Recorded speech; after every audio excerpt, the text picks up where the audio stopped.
Yeah, there's a really exciting trend that's been happening in the industry over the last 2 years, which is decisions that historically were only made on the buy side are moving further upstream to the sell side, closer to the origin of the impression.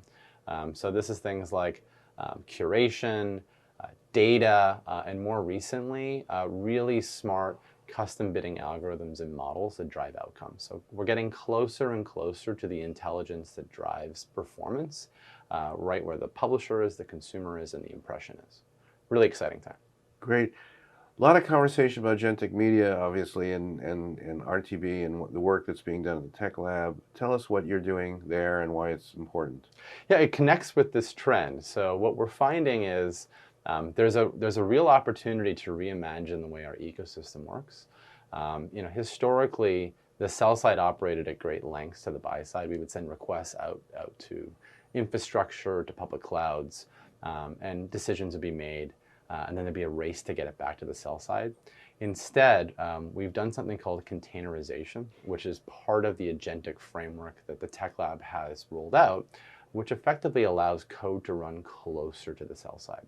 And we think that as we start to see new capabilities born with agents that are making these advanced decisions in real time at incredible scale, we're going to be able to do almost otherworldly things in advertising and in performance that historically were either cost prohibitive or compute prohibitive. So very early days, but a lot of exciting innovation happening right now.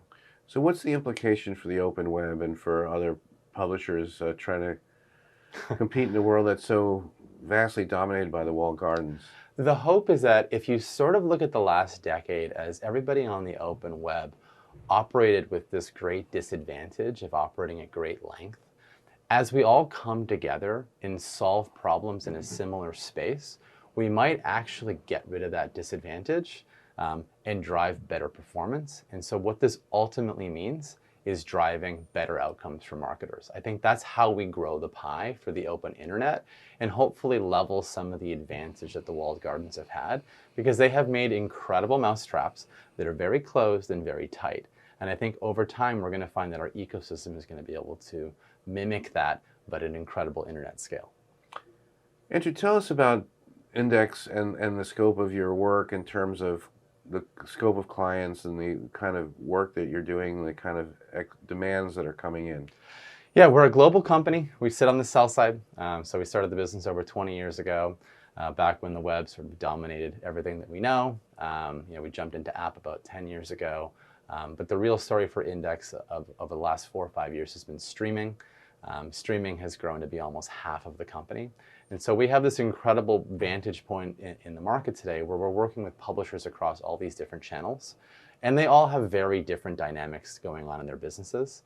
The original cohort on the web is certainly suffering through quite a bit of change right now, driven by things like Google and overviews, which have changed traffic on the web dramatically. There are actually winners, but there's also publishers that are seeing impacts to traffic. The app ecosystem is starting to really embrace the unified auction and opening up opportunities, whereas historically it's been a little bit closed. And then streaming is still growing incredibly fast. Live sports presents a really tough technical problem, but also a really exciting future. And so for us at Index, we're just innovating in those different categories, depending on what our customers are looking for us to do.